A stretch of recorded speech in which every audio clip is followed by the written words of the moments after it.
Okay. So you were saying, or somebody was saying? I was like, I'm scared about. Oh, yeah. Yeah, Oh, yeah. exactly. Yes, that's Well, you don't have to do it. that's slightly relevant. Okay. So I'm scared for that. okay. I'm not doing that MATLAB program. Ain't no way. It's a cheap little hockey stick. Okay.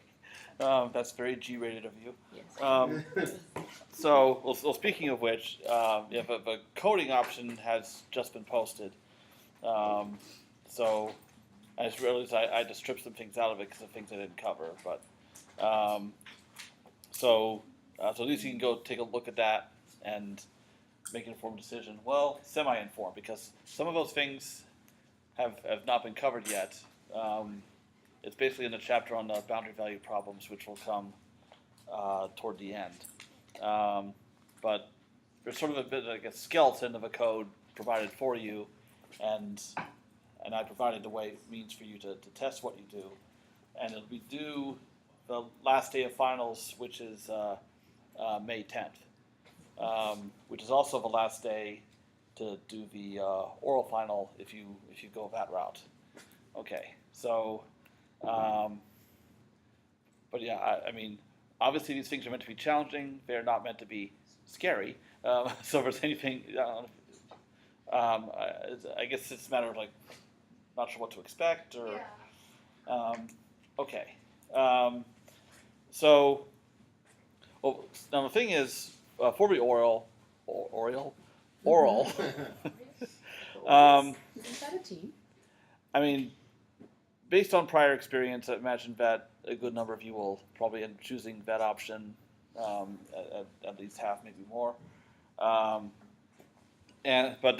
So item number one is if one of your classmates goes ahead and takes it before you do, and they tell you every single thing that I asked, that doesn't mean I'm going to ask the same things. I will ask different things. So there may be some similarities, but what I'm looking for you to demonstrate is that you actually understand something. Show me you learned something, anything, in this class. And now, during an oral, though, there are certain kinds of questions that are not practical for me to ask. For instance, I'm not going to be having you write MATLAB code on the board. Nothing like that. Probably the closest I can get to a MATLAB question might be if I were to show you some code and ask you a question about it, like what I might do. But I prefer to really get away from the MATLAB part of this. It's really more about the concepts. Certainly, just like with the conceptual questions lightning round on the midterm, the quizzes are a good thing to study, as in actually understanding what answers you gave on the quizzes. Because I like to ask about the different methods that we've seen. We've seen several different methods for solving AX equals B or finding roots. Why would I choose one method over another? How do they behave? What's good about them? What's bad about them?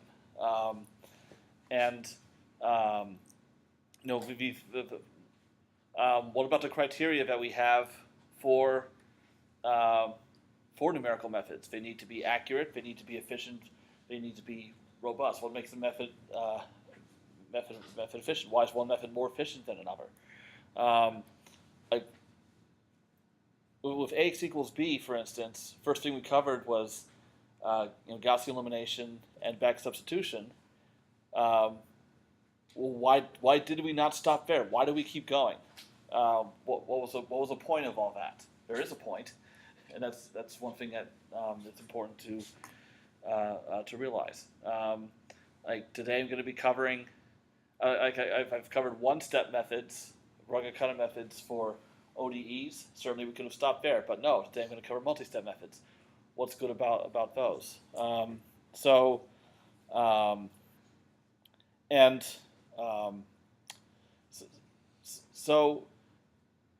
good thing to study besides the quizzes are if you go to the textbook in the sections that we covered, and what I like to do when I write about these things is in the beginning of each section, give some rationale for what we're about to see. Like often it's a matter of what we have right now isn't good enough. We need to do something more. Look at that discussion, because what I want to find out during an oral is it possible for you and I to have a conversation about this material? And that's really only possible if you're able to articulate what you know about it. Now, the thing is, if you find yourself freezing up from anxiety and compelled to spew out random facts that have nothing to do with what I'm asking, that's okay. I'll take it. So, at least until you get over anxiety and then get back on track again.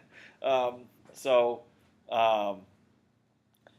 what I've been known to do in some instances is play the fish out of water game in a way where I ask you to try something a little different. Maybe it may not be something that you've seen, but you're still applying something that you have seen. So do you understand that concept? Now, so I do want to warn you that in some cases that's something I do. Other times I might ask more plain vanilla questions, like the kind you see in the quizzes. So, for example, a fundamental concept is Taylor expansion. If you look at sectional Newton's method, I showed you Taylor expansion to figure out the error. And then there's a homework problem, homework 6, where Taylor expansion was needed. That works a little differently. So Taylor expansion is one of those fundamental things that is used in a variety of situations. I might ask you to use it in a different situation. I did that on a 460 final last semester for a couple students. Like certain key things, like what kind of linear systems are easy to solve, like diagonal, upper, lower, triangular. Something like that can be brought up in a different situation. So that's one thing I like to do, because that way, whatever it takes for me to figure out what you know. So what that means is, so what that means is, if you're just going to try to memorize a bunch of stuff, that's not going to go well for you. Now, if you continue to be concerned, that's something we can talk about. I mean, and certainly, last semester, a lot of students had questions for me about what kind of things I would ask. I'll be forthcoming. So, honestly, I mean, you're free to choose whatever. And fortunately, the the coding option will be the one that is easier for me to grade, just because I have it set up to be that way. But again, what happens is with a final, what's going to happen is I'm going to have a list of questions in my head, and as you go through them, I'll record how I think you're doing, and I'll give you your score on the spot. So this is not going to be. This is going to be easy for me to grade, no matter what, no matter which option you take. Personally, I think the oral final is more interesting. In other words, I like when students choose that, but I can understand if you don't, especially if you're not too terrified of MATLAB either. So, okay. So I want to make note of as far as scheduling. The days I won't be here due to traveling are, let's see, Friday the 27th, and Monday through Wednesday, which is April 30th. 30th to May 2nd. Yeah. May 3rd, I plan to be here, but I will be sleep deprived, so you might find that something to exploit. I don't know. And also the following Monday, May, I believe it's the 7th. Okay. Okay, so you're not gonna be around these days. Right. Okay. Yeah. So. So any other day until then, from between now and the last day of finals. How early can we schedule our final? I'll do them tomorrow if I got a spot. So, okay.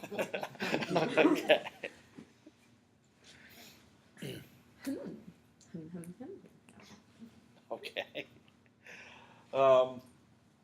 As far as, of course, I have a lot of meetings with students that clog up my schedule, but I don't hold my regular meetings with students during finals week, so there's a lot of wide open time there. Also, of a Friday, May 4th, like there's no department faculty meeting. Thank God.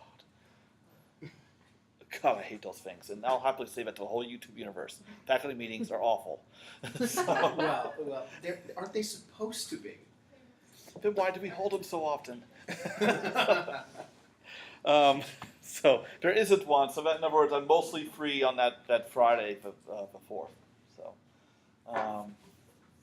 okay. But if you want to do it earlier, because you want to free up time to study, for instance, a modern algebra final, I can certainly respect that. That first isomorphism theorem and all that. You want to teach modern next semester for those of us that don't pass it this semester? I'll ask You you wanna later. go to business study? Be Is the better careful what question. you ask for. I think Dr. Perry might have something to say about that. But yeah. Okay. I've already had one. Okay. Not for modern, Yeah. Well, I appreciate the vote of confidence. All right. Does anyone have any questions at this point? Okay. So, Well, where is the explorations, you said they're already posted? on the assignments page is where the Yeah. coding one. It's down at the bottom. Yes. You might need to refresh the page. Yeah. Sometimes you have to like. I photograph see. your I'm own looking at this page resume. right now, and there are several code files you have, Yeah. and you have several test codes for various things, and then report results. I presume Yeah. we just run our code through that, and Well, really, so what you would do is you would run test code, okay. and that will call the functions you're supposed to write. Still not showing. Okay. I swear to God, it's fair. Yes, there, it's on the Okay. Closed it out and right there. Clear your browser history. Yeah, or like your cache. Yeah. I don't want to clear my cache. I hate my cache. Okay. Boo. Actually, what browser do you use? Safari. Oh, I use Firefox. Oh, here we go, clear history. Okay. Although that might not be the right thing to clear, but cache would be the main thing. But okay, well, we'll see. There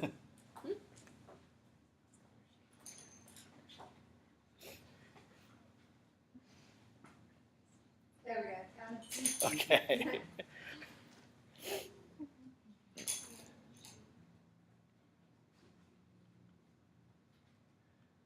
So 1, 2, 3. Yeah, so there'd be 4 MATLAB functions to write for that one. But I guess one drawback is that material that it's on won't finish being covered until May 1st. That's the class that my co-author Amber will be subbing for.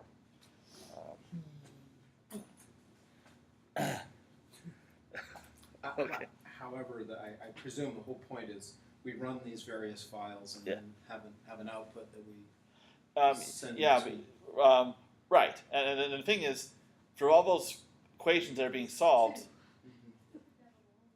what? She said how many is there? I said 2, but look at Oh, okay. Oh, of a handout, you mean? Okay. There's a few differential equations for which I've already worked out the exact solution. Mhm. So it would plot for you your solution versus the exact, so you can see, like, do they agree? It would also compute the error. So if the plots look great, like everything lines up, and the error is nice and small, Yeah. then you know you did it right. So in fact, you practically grade yourself. Yeah. The reason for doing this is our grade is as much work as we want to put into this. I guess you could put it that way, yeah. But what I'm not really understanding is how to plug. I looked at the handout and I'm not really sure how to apply all the functions you have there. I presume we need to call those. Or right, but the thing is, some of those functions, the ones that are named in the handout, like write this function, I've started for you. Okay. Those functions are empty. Okay. And- so and this is just what we need. We need Yeah, to email and you then there's some the comments like function. this is Okay. sort of thing you need to fill in. Also, like what page certain. Oh, I may need to check. I may have some things like page numbers. Like look at this page for this, and I need to adjust those from the last time I taught the class. So I'm recycling an old assignment. Yeah, but I'll take care of that. Oh, okay. Password me. Read my text message. Oh, okay. Oh, that'd be interesting. I'd be on board with that. Really? Yes. Okay. All right. Any other? Yes. Yes, I am going to be that guy today. But I Today. was today. Okay, yeah, every day, but whatever. Are you going to give us hints for homework 7 and 8, or? Oh, yes, are I they- will. Okay. Yeah, I know. I should just plug ahead and say Yeah. hints are not necessary. They should be. Everything is included in the book, but Yeah. time is running low on kind of everything at this point in the semester. Okay. So, All right. All right. Any other questions this time? Okay. Wow. All right. So. It's almost time to go. You wish. Yes. It's true. We do. Although you have probability after this. Yes. Okay. Are you going to? That's the thing. Yeah. It's like I'll bet that sometimes this is effectively the last class of the day, if not nominally the last class. Okay. Okay. All right. So now okay. Before I cover stuff, so this is actually there are a lot of things I've done in this class and also last semester and the semester before in DE that I've only done because the teaching workshop I attend makes me do them. So this latest exercise was about the syllabus, and of course you already have a syllabus. You've had one from the beginning of the semester, but it gave me like a checklist. Like these are things that they ought to contain. The university requires certain things, like the things that prevent them from getting sued. Well, okay, I guess only those things that they require, and the other things they recommend. So I thought, well, I'll go ahead and revisit the syllabus that you have, and I know I'm not changing anything, of course, but filling things in, more information. So I thought, just for fun, I will hand these out. Now, unfortunately, it meant that the syllabus went from 2 pages to 4. Right. Whoops. Okay. Like, for instance, the flow of a course, how things are covered and why they're covered in that way. All the outcomes. Like, I had outcomes at the beginning of the semester, like, by the end of a course, you should be able to do blah. But also additional outcomes along the way. And you'll see that some of these things were actually assessed through homework problems, like the explorations. Some of these I didn't really go far enough in, but I imagine that this will be the syllabus the next time I teach the class. So it was a good exercise in that respect. But you also get an idea of these are things that I always want students to get out of a class. Now, if you don't, that may be partly my fault, as in I should have given more exercises in that direction. But it gives you an idea as to what's important. Might also give you an idea of the kind of things that I think are important as far as guidance for coming up with oral exam questions.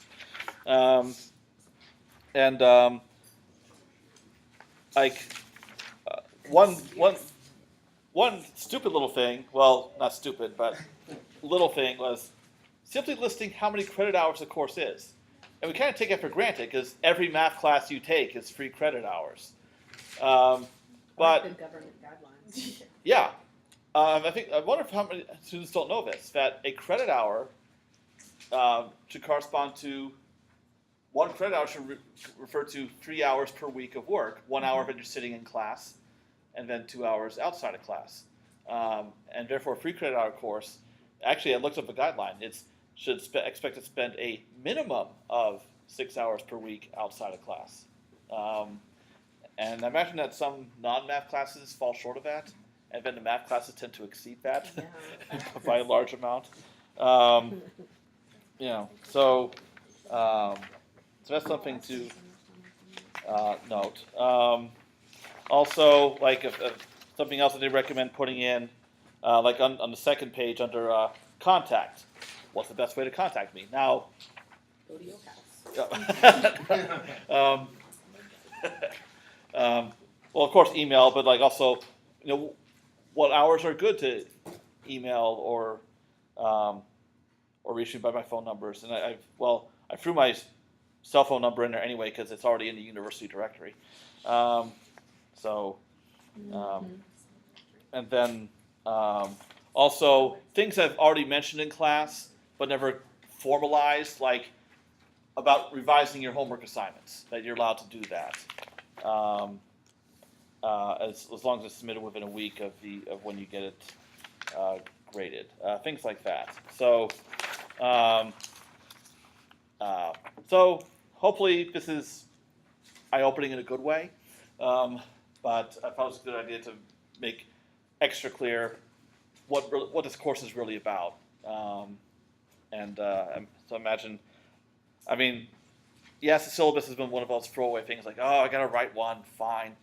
Just like update last year's and move on. But yes, it's interesting to actually give it a little more thought. But now I have to write a 500-word reflection about it. And it gets, You have to write a reflection about the syllabus? yeah, about what I just did and revising it. Like what I learned from the experience and what I think students will get out of it. And it will be graded. Headache, and Yeah. goodness, we're wasting so much paper. I suppose we will not make the self-evident observation. That seems a little bit patronizing to the professors. I believe you just did. Okay. All right, and then for those of you watching, or if you couldn't be here, or should have been here but are not, this version of a syllabus is also the one that's now posted in Canvas. Okay, hopefully things are moving along with homeworks. I know I still have some homework 5s to grade, and maybe a few homework 6s. Keep in mind of the 8 homework assignments that we have. That the lowest one of those 8 will be dropped, so you can try to make a judgment call as to which one you would like, if it's one of the upcoming ones, which one you'd rather not do. Unfortunately, I cannot give a no-brainer recommendation like between homework 7, homework 8, because We've already discussed it. yeah, it seemed like there was no clear winner between the two. Especially Yeah, it might end up being 8 just because of time. Yeah, so it's usually that last one that falls off the edge. So, okay, because on one hand, that has more problems than homework 7, but some of those are easier. So, I guess after Amber finishes teaching this stuff, then you can decide that. Okay, let's cover something for a change. 2 + 2 is 4. Alright, we covered it. Some of my 102 students have trouble with that, honestly. Yeah. No, we covered it. Yeah, it's depressing. So, for those of you who plan to become teachers, I really feel for you. Okay, now, all right. So in solving initial value problems, because you've had 5 days to forget about all this.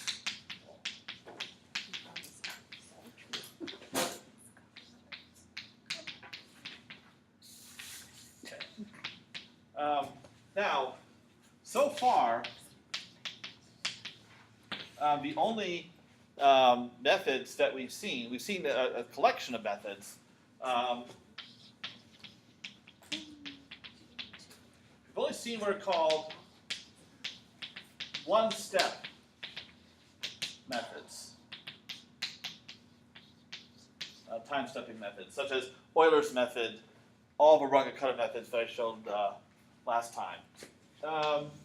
So if we start at, in this picture, I'll just set t naught equal to 0 just because, why not? So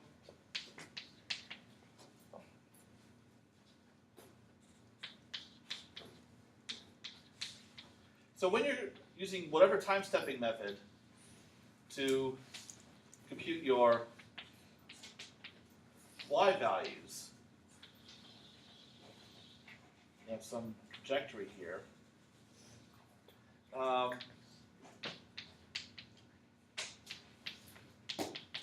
And you're taking your steps of width h.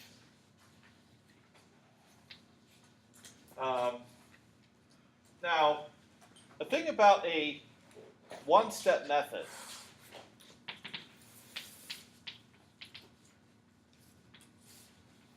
is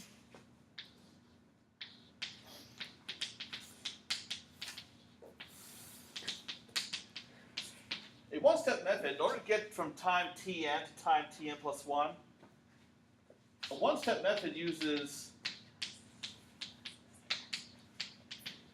only information about the solution from time tn to time tn plus 1.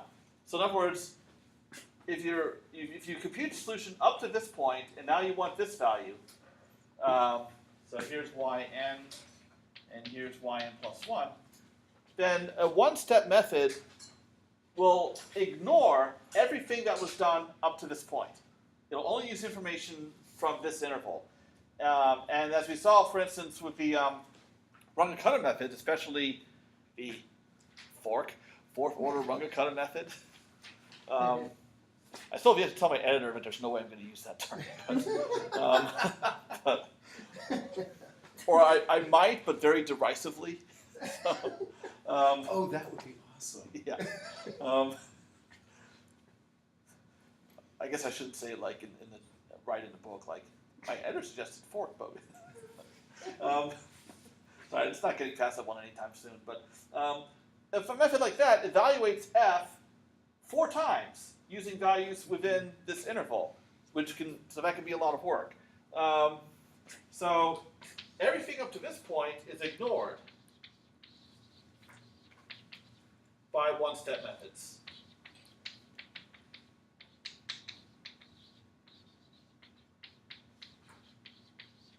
All right.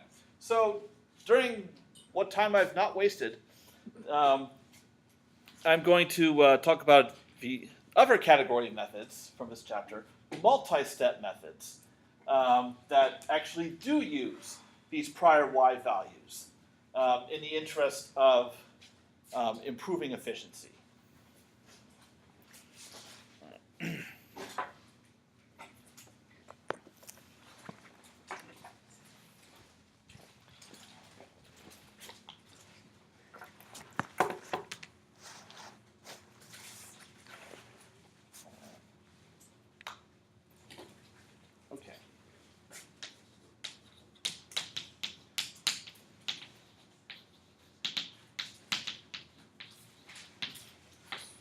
This is from section 12.3. Okay.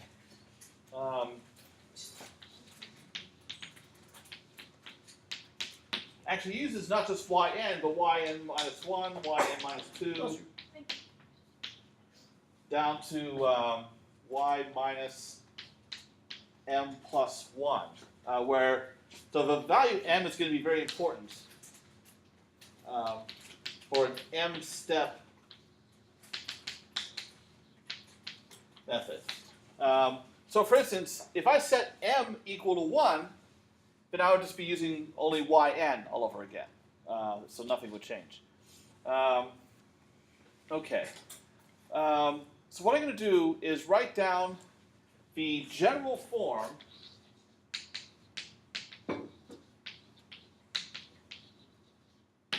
of a multi-step method.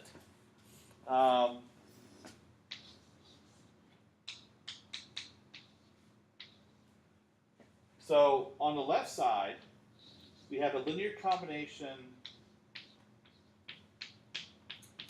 of y values. And then on the right side, we have h up front. And then we have a linear combination of f values. And each value here, fj, is a shorthand for f of tj, yj. So you're just evaluating f at a certain t value and then the corresponding y value. So all multi-step methods fit this form. So once we've specified the alphas and the betas, that determines the actual multi-step method. Okay. All right. Oh, I just realized something I need to fix in the book. Not a mistake, but notation that needs to be better explained. Okay. Now, actually, a couple of the methods that we've seen already, they may be one-step methods, but they can be described as multi-step methods as well, and that might be helpful for understanding the notation.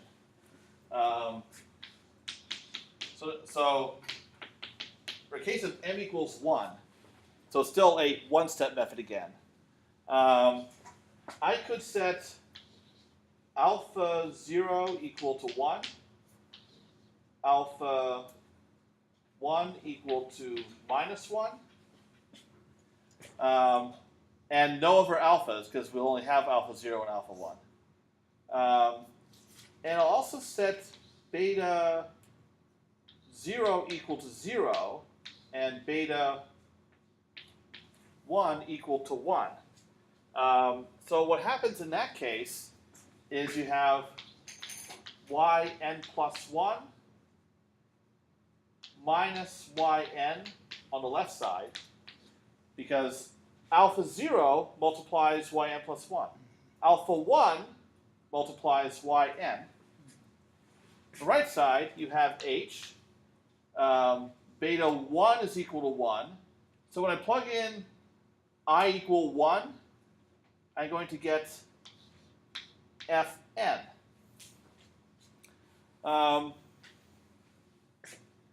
So if I rearrange this, that's yn plus 1 is equal to yn plus hf tn yn. We've seen this method. Which one is it?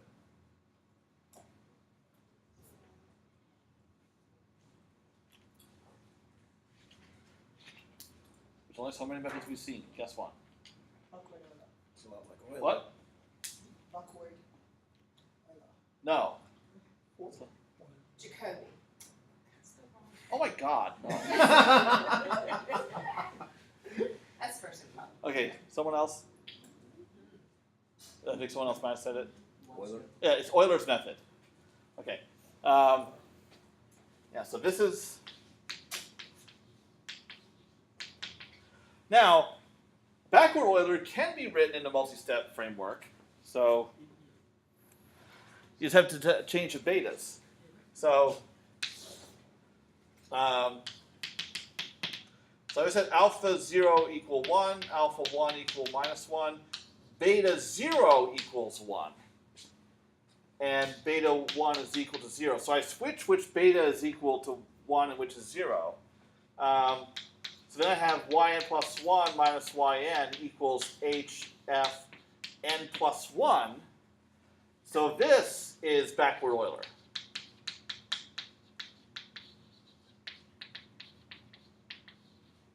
Okay. But later on we'll see actual multi-step methods. We really care about the case where m is greater than 1. But again, this is to get you guys accustomed to the notation. Okay.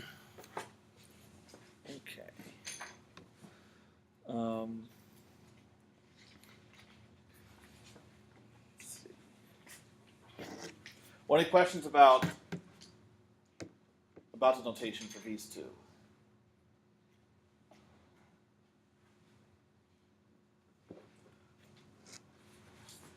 Now, a couple things that we can expect about these coefficients, the alphas and betas, that help us to classify multi-step methods.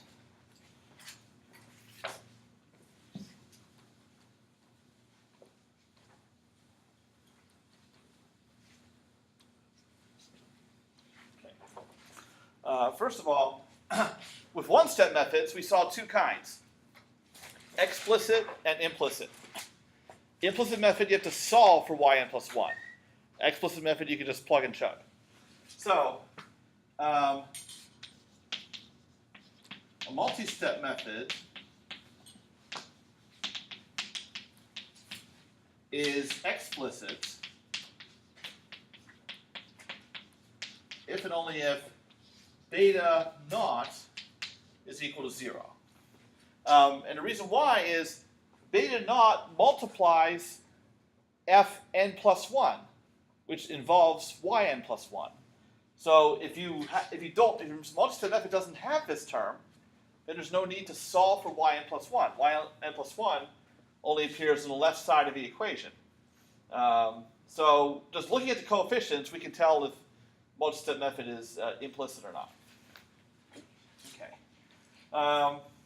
Also, one convention that we use, we always set alpha 0 equal to 1.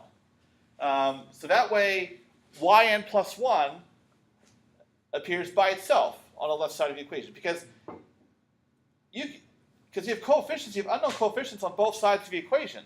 Yeah. So you can scale them any way you like. So for convenience, we just scale them so that this is equal to 1. Okay. All right. So in order to have any chance whatsoever at convergence, one requirement that must be satisfied is that the sum of all the alphas has to be 0. And we've seen that in the examples already, where alpha naught is 1 and alpha 1 is equal to minus 1. So that's one property that you'll see with these kind of methods. Okay.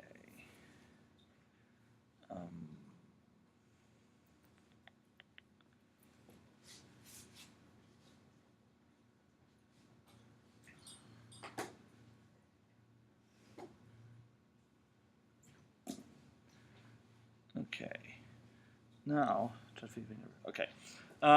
So if a multi-step method is implicit, then you need to use some sort of root finding method to solve for yn plus 1. So in the text, I described what it would look like if you were to use Newton's method, but you can also use something like secant method or a fixed point iteration. So I won't really get into that just yet. Okay. Now, there are two types of multi-step methods. While we don't cover all multi-step methods, we cover a lot of them that are commonly used. There remain kinds that are worth discussing. All right. So these are not exhaustive.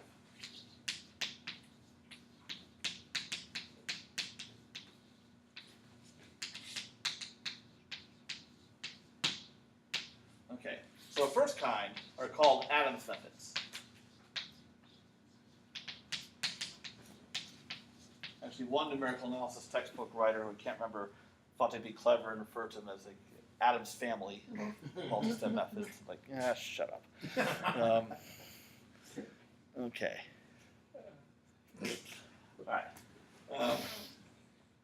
So what you can tell an Adams method is that you always have alpha 0 equals 1, alpha 1 equal minus 1, and all other alphas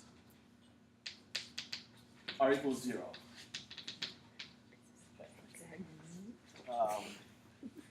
Okay. So the left side of the equation is very simple. It's just yn plus 1 minus yn, and it's equal to a whole bunch of combinations of terms involving f values. So other than that, it's the betas that determine the rest of the Adams method. So, and there's two kinds of Adams methods. There's Adams batch form. These are ones that were developed first. These methods are explicit. So beta naught has to be 0. Okay. So actually, yeah, these are the ones that were developed first. Actually, I think it was the late 19th century they were. And then we have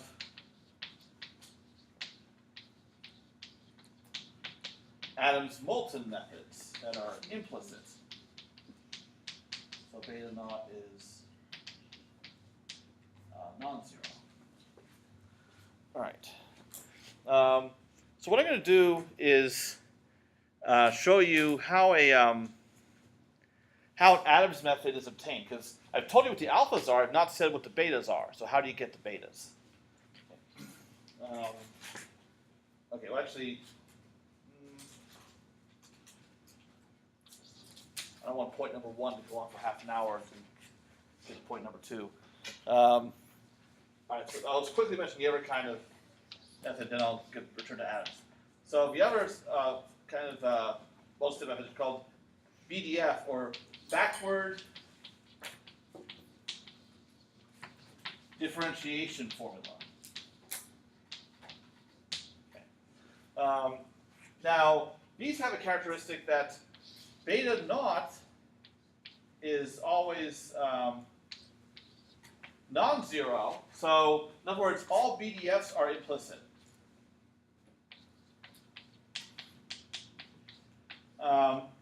And that's the only beta that you have. All others must be 0. So then it's the alphas that still need to be determined. So each kind, Adams versus BDF, have one family of coefficients or the other where there's actual work involved in getting them. Okay. But yeah, they're completely opposite of each other in terms of how they're derived.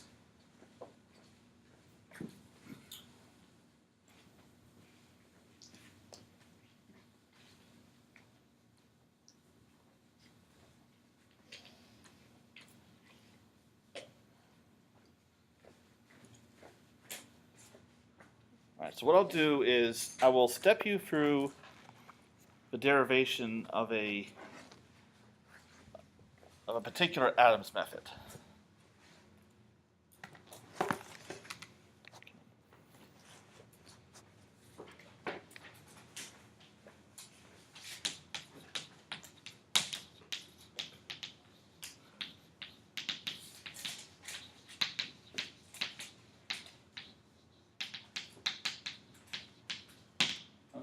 What you do is, if you start with a differential equation and you integrate both sides from time tn to tn plus 1. So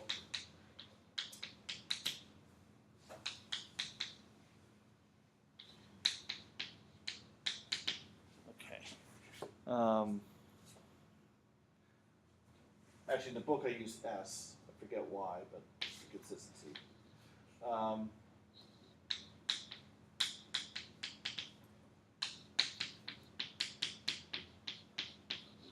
Okay. So it turns out that this simplifies quite a bit because what happens when you integrate a derivative? You didn't say. Yeah, the operations cancel each other out. So you're just going to have y with the limits plugged in. So you have y of tn plus 1 minus y of tn on the left side, and then we'll leave the right side the same. So there's still this integral on the right side to deal with. Okay. So the idea behind the Adams method is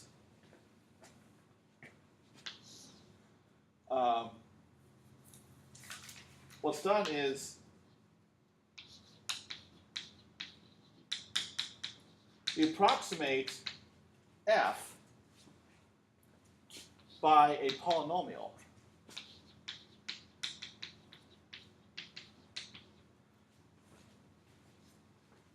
Why would we? What's the advantage of approximating by a polynomial? It's easy to integrate. Yeah, so we can evaluate the integral exactly. Okay.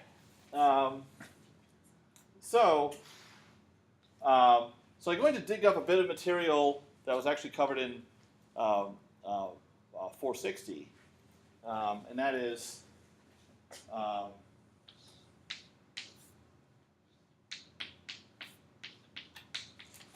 so f of t and y of t is approximated by a sum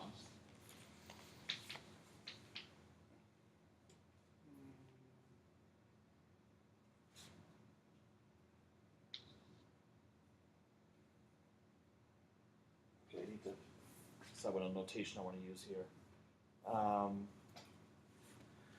Okay.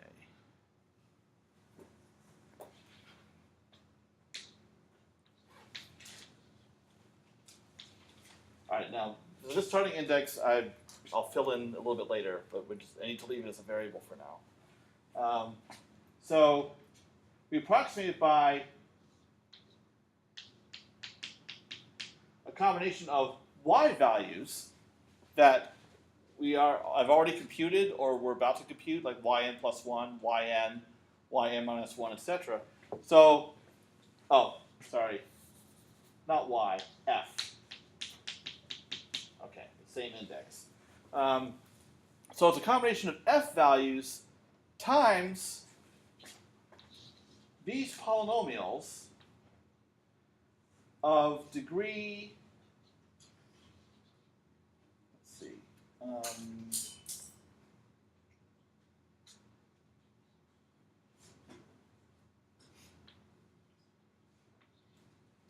wait, yeah. Okay, so this indicates the degree of my polynomial.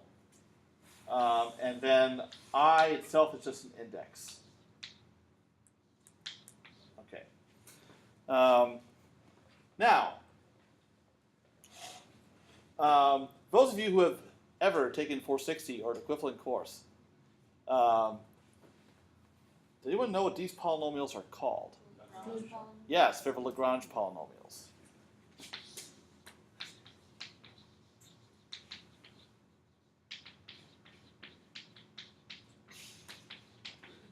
Okay. Now, those of you who have not seen these, a quick rundown of Lagrange polynomials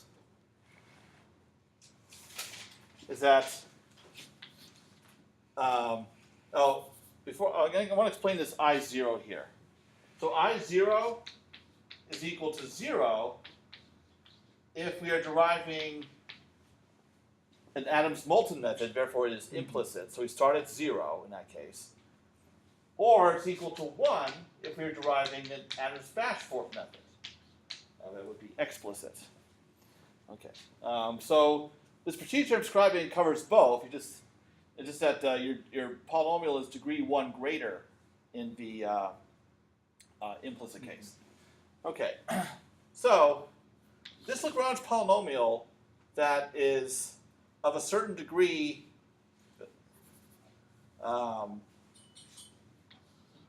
p, whatever degree, I'm talking about Lagrange polynomials in general now, not just this specific case.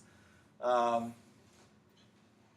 a certain index I, is defined by this property that it is equal to, if we plug in a certain value tj, it's equal to 1 if I equals j, and 0 if I is not equal to j. So the idea is these Lagrange polynomials are designed to be equal to 0 or 1 so that if I plug in a t value that has this index, it'll be equal to 1.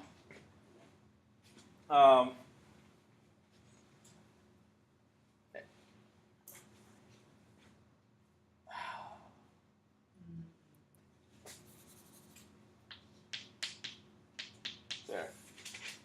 That's a correct index there. So if I plug in a t with this index, this whole thing will be equal to 1, and that's the f value that this whole expression will be equal to. Whereas if I plug in a t value with a different index, this whole thing will be 0, and this will be excluded. So Lagrange polynomials like these are intended to make it easier to construct a polynomial that passes through selected points.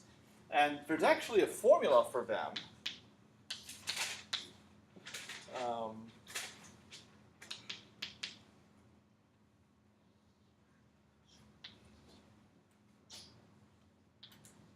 Okay, and the okay, so p is the degree.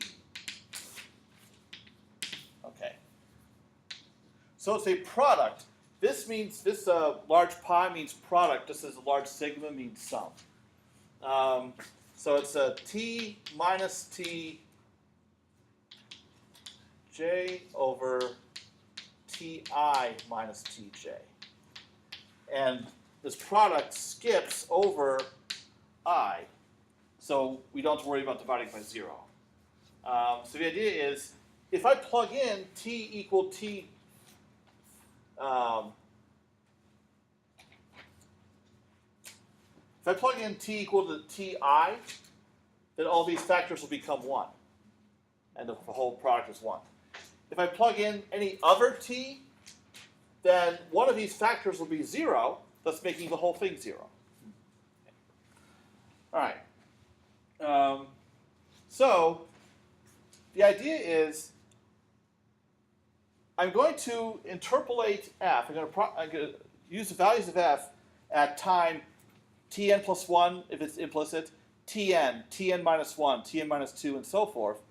And then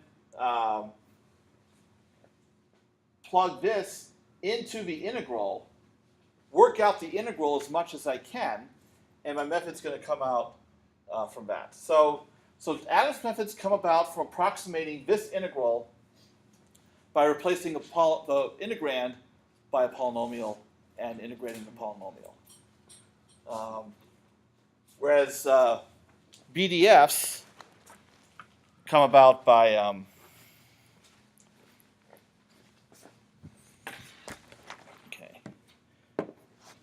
using rules for derivatives instead of integrals. Okay. Yep, I've wasted way too much time, but I'll deal with it. I just won't be able to do the whole integration. That's kind of besides the point anyway. It's not a Cal 2 class. Okay, so for an example, to derive this two-step, so other words, m equals 2, Adam's batch for, or did I have to make it a 3-step? Yeah, sorry, 3-step, m equals 3, Adam's batch forth method, so it's explicit.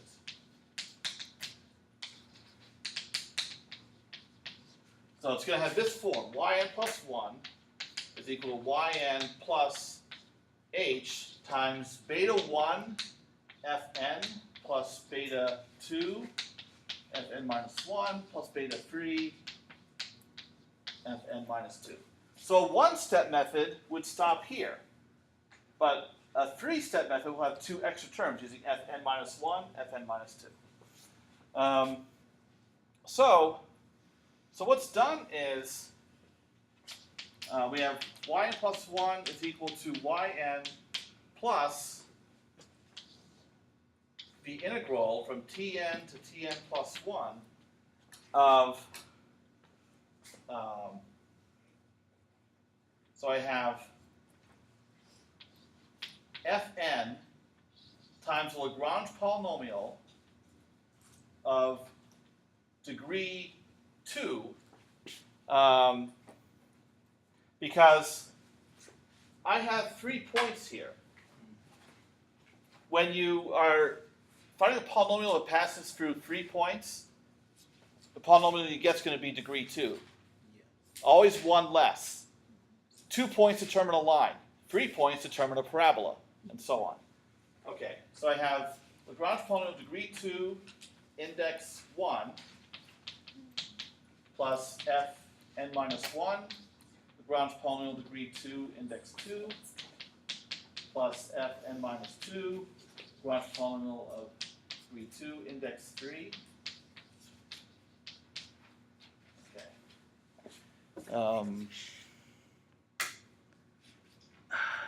Sorry. I'm supposed to index these from 0, not 1.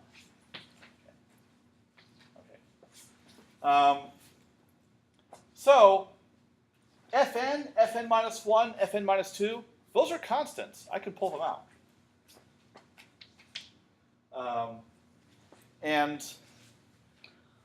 Wouldn't the last one be 3, 2? Sorry, what? The last Lagrange be 3, 2? No, the first index is always 2, Okay. the degree. I don't know what I'm doing. Okay. All right, so I have fn integral of the first Lagrange polynomial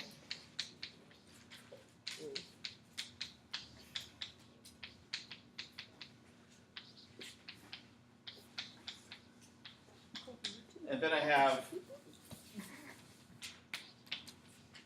fn minus 1 integral of the second Lagrange polynomial plus fn minus 2 integral of third Lagrange polynomial. Okay. So this integral, first one, is beta 1. The second integral is beta 2. And the third integral is beta 3. And it's kind of weirding me out that these integrals, I'm writing the exact same thing in all cases except one index is changing, and each one is a lot smaller than the one before. I'm not sure how that happened, but I guess I could sense myself running out of board space. Now, it seems kind of weird that this expression here with so many variables and variables as limits could actually turn out to be a fixed number. The reason why it does, well, actually, the reason why is it's not just beta 1, beta 2, beta 3. There's an h in here. There's a factor of h.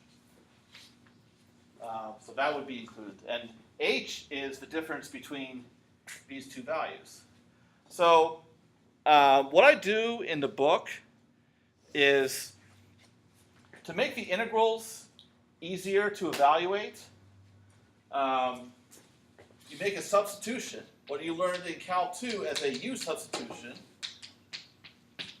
U is equal to Tn plus 1 minus T all over H.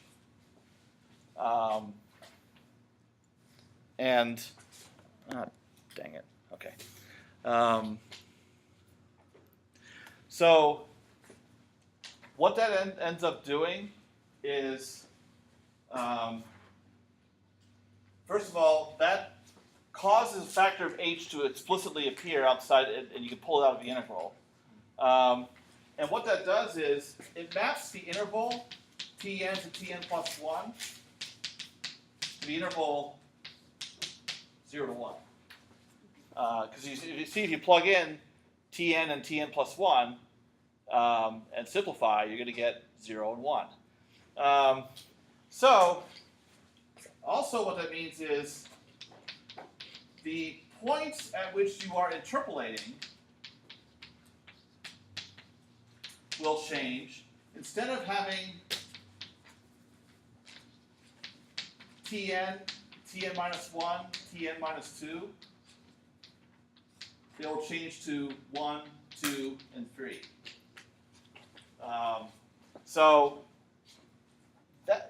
And it's worked out in the book. You can see from there how those integrals actually turn out to become just numbers. So then those integrals can be worked out. There's actually one of the explorations, and I don't recall if I assigned it or not. Oh, I did not. Actually, it shows, here's a formula for all the coefficients of all the betas in the Adams-Bashforth method. It involves an integral, but it's something that one could try to work out. So in this case, the final method that you get, while I'm changing boards, Teresa, password me.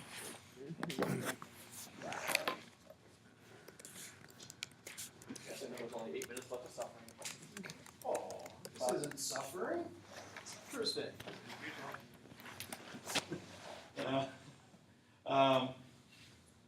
It looks like lots of finish this topic on Thursday.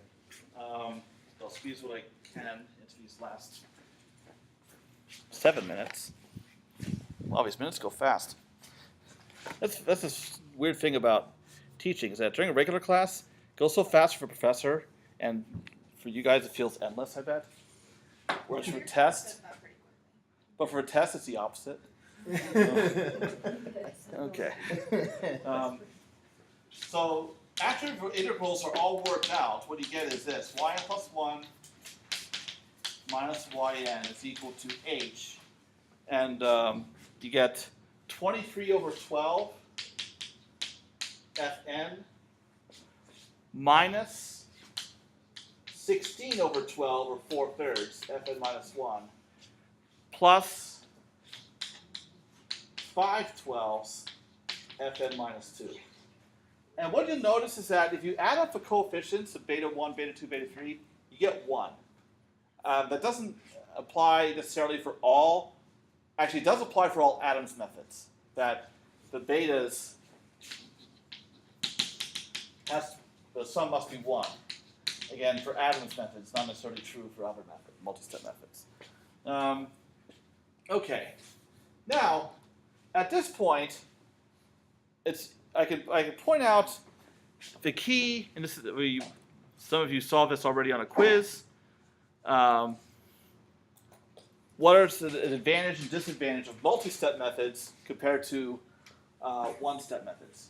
Because these are evaluations of f, which is the main expense during a time-stepping method. Like for the fork method, I guess it is convenient, if silly. The fork method uses 4 evaluations of f per time step, which is kind of expensive. But the thing is, these were already evaluated in previous time steps. You don't need to evaluate them again. You should store, like for a 3-step method like this, or for an m-step method in general, you should store the previous m minus 1 f values. This one is new. So you still have to evaluate that. But the point is, so the advantage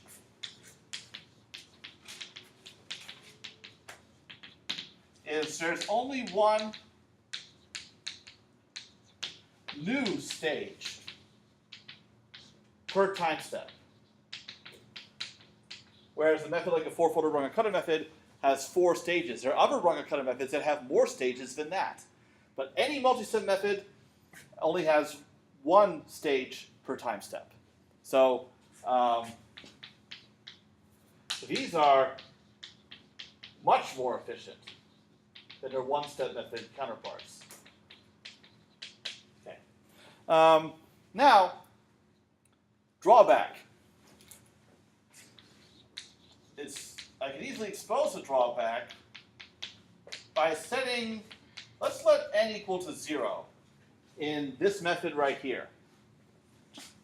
I would then have y1 minus y0 is equal to h 23 over 12 f0, which is no problem. We have that from the initial condition, minus 16 over 12 f sub minus 1 plus 5/12 f sub minus 2. Well, this is a big problem because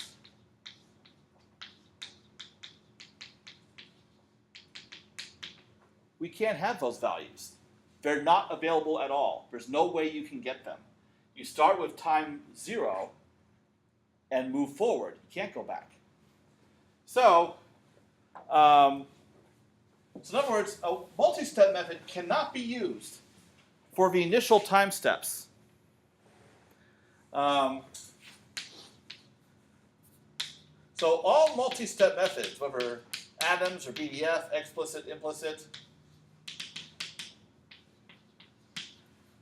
they require what are called starting values.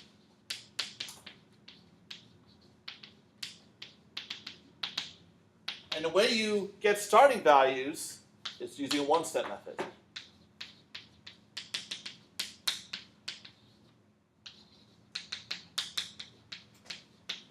Also, the one-step method, it has to be at least as accurate as the multi-step method you intend to use. So, for example, if I have a fourth-order accurate multi-step method, and I use Euler's method, which is first-order accurate, to get my starting values, you've tainted your whole method. You're only going to get first-order accuracy after that. So, for example, this method right here is a 3-step method. I need to compute 2 starting values. Like if I compute y1 and y2 using a one-step method, then I can compute y3 using the multi-step method. So you might think, well, if you need a one-step method anyway, why have multi-step methods at all? Because after you get through this, over this hump, then you get the efficiency advantage of using a multi-step method past that point. So it's still worthwhile. Because you're just doing this for the first few time steps. The last thing, okay, I have 1 minute. Don't worry, this is quick. And yes, my horrible board usage again. Order of accuracy. Like the various one-step methods we saw, Euler's of either kind, first-order accurate. Trapezoidal method, second-order accurate. Four-folder rung-or-cutter, fourth-order accurate. So what about multi-step methods? It's in terms of a number of steps. Like this is a 3-step method. So it's a value of m. So Adams-Bashforth method, and also a BDF, a backward differentiation formula, the error is order h to the m. So mth order accurate. So for instance, the method that I just wrote down as 3-step method, as Adams-Bashforth, is 3rd order accurate. On the other hand, Adams-Moulton is order h to the m plus 1.